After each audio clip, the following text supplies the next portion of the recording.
All right, so now that we have our project set up, let's do a slight exploration and then start our adventure into custom hooks.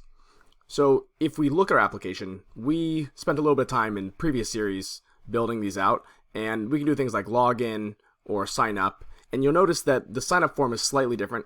We've added a small tweak to it, which is that users can now sign up with their username as well. And so we can go in here and we can enter some usernames, some passwords, and an email, and we can sign up. And if we do that, something with Miss Person, sometimes I use Kermit the Frog, Miss Piggy.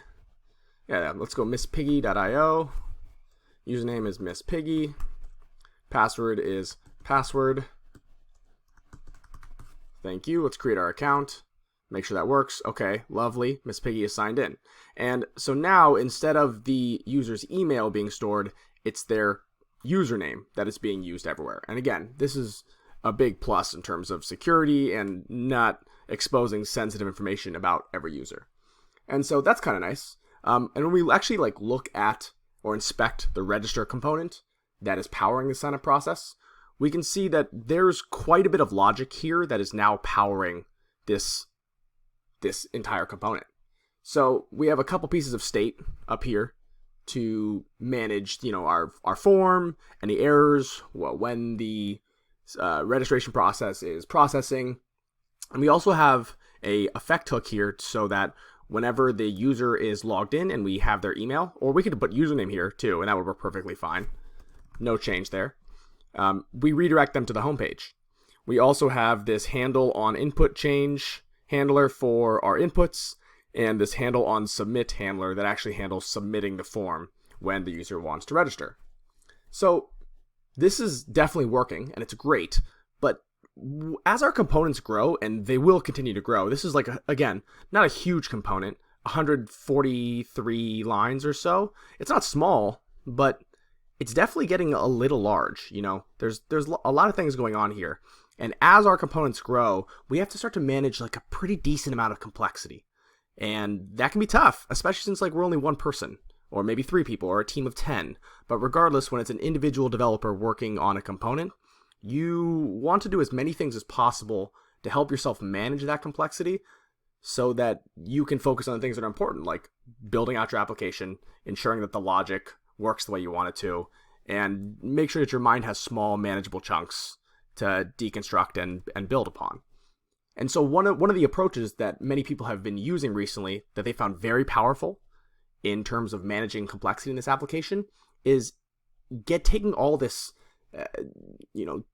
disparate logic spread across the component and encapsulating it into what's known as a custom hook in React. So that would mean taking everything here, all of this stuff, and saying, okay, cool, what is actually the main purpose here? Because we have a bunch of handlers, a couple use effects, or a use effect, and a couple state things, but all of this is part of one thing. It's allowing us to use this register component.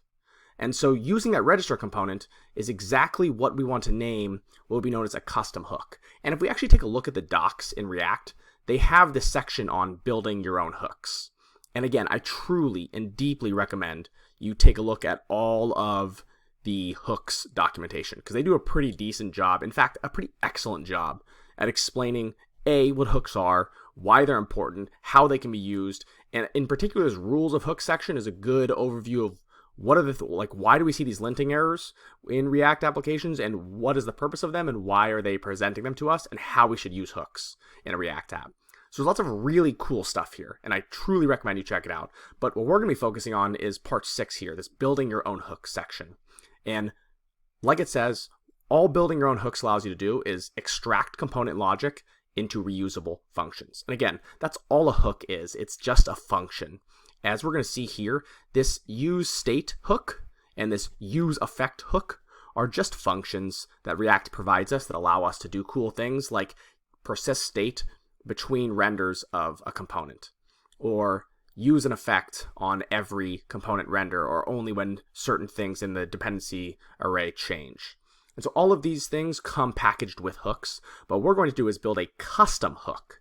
And custom hooks are really, really cool. So let's actually take a look at what a custom hook might do here. First things first, go ahead and create a new directory called hooks. And I'm actually going to make a new terminal here. And I'm going to cd into my UI, rate my setup advanced UI starter. And I'm going to mkdir a hooks directory. And then in that hooks directory, I'm going to touch a new file. I'm going to touch hooks/use registration form.js. Now, this file here, and hopefully, actually it's supposed to be in source. So I'm actually going to rm the hooks folder at the moment because I want to put that in the source directory. Hooks is a rm-rf hooks. That's what I meant. My bad. Then I'm going to mkdir source, if I can type, source hooks. Then I'm going to touch source hooks use registration form.js. So now I have this hooks directory here, which are going to be all the custom hooks that we are creating for our application here. In particular, this one, this use registration form, it's going to encapsulate all the logic that we use inside this register component to allow a user to register. Now, if that doesn't make a lot of sense to you, it's totally okay. I'm going to write some code here, and then we're going to talk about it.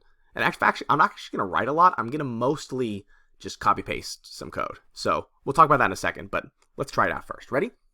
So the first thing we're going to do here is we're going to create a function. We're going to export const use registration form equals a function, just like that. Nothing fancy, just a export a simple function here. Now, again, I want you to notice that the file name, by the way, for this hook starts with use, just like use state and use effect, and the const we're exporting, this use registration form, also starts with use. Now, that is not required, but if you look at the React docs here, they do say like, hey, by the way, where is it? Oh yeah, do I have to name my custom hook starting with use? And they're like, please do, which I think is just a nice way of saying, yes, just do it. This convention is very important, etc., etc. Now, there's a lot of things that come with it, but in particular, there's no reason not to name your custom hooks starting with use. So do it. And we have this use registration form hook that we're declaring here. And in this custom hook file, we've created this function, and all we want to do is we want to extract all of the core logic in the register component into this hook. So all we're going to do is come here, take everything here. Well, first, let's take all of the imports, just like that, and just plop them in here. I might get rid of some of them in a second.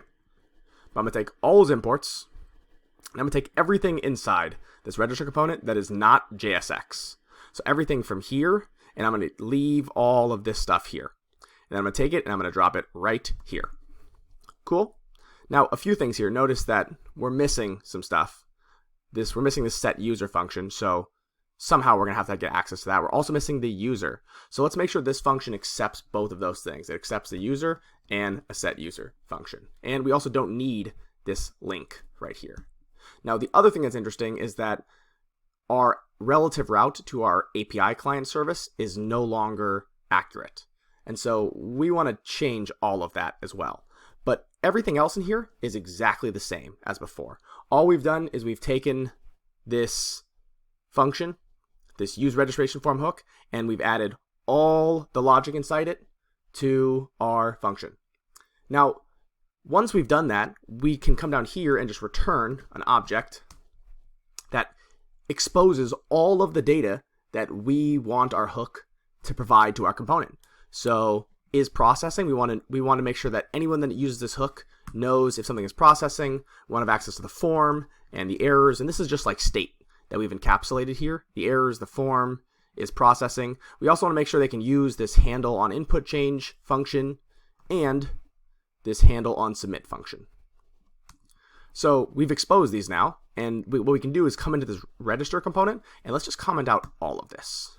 Now you might be saying like, whoa, I don't like that, and that's okay. Everything is gone, and that's actually not as big a problem as you might think. Let's actually just comment all of this out too, and we'll leave that link here, but we'll just put another import statement there. And then we'll import below that the use registration form hook from /hooks/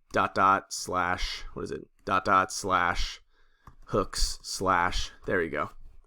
And all we're going to do is we're going to take const form errors something else equals use registration form. Now it's easy to figure out what it is we need. We need this handle on input change, And handle on submit. Cool. Probably need something else in here. What am I missing? Errors is processing. Great. Is processing. And we need to pass it the user and set user. Just like that. And if I save, check this out. Everything in this component now, hopefully, should work. And we have replaced all of that custom logic with a custom hook. Now this might look to you like magic, and at the moment it is, but let's just save this and make sure it's still working. So I'm gonna head back here. I see some errors here. Okay, cool, I have an error. Oh, cool, because I also messed up this ... in use registration form. Oh, you know what? I'm gonna fix that next video, or maybe this video, next video. Handling all these ... and changing them around is a pain, and so I'm gonna show you a way to fix that in a second. But now, with that out of the way, let's head back to our application and make sure we can log out. We can, and then we can still sign up. So this time I'm going to do Kermit at thefrog.io. Kermit. Password is password. And let's make sure we can still create an account.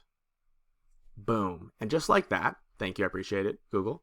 What we have done is we've extracted all of the logic from this register component into an aptly named use registration form hook. And all that use registration form hook is responsible for is any of the logic associated with this register component we now put in here. So all the state, all the use effect, all the on change handlers, on submit, all of it now goes in this custom hook, which is really easy to use.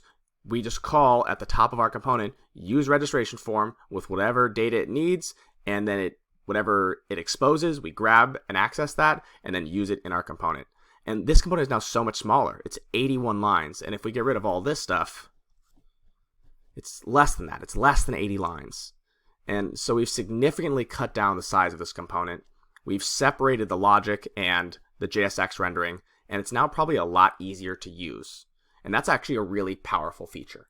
So we're going to do this a couple times. Make our components smaller, easier to reason about by extracting that logic into their own custom hooks so that we can reduce the mental strain needed when developing like complex components and provide a clean interface for exactly the logic that we expect our component to need. Again, it's a really powerful feature once you get the hang of it. It opens the door to all kinds of interesting UI interactions powered by custom hooks. So next we'll handle the login component, but first let's wrap up this video and commit our work. So I'm going to head in here, and I'm going to say git status. I'm going to git add everything, git commit, created our first custom hook. Great.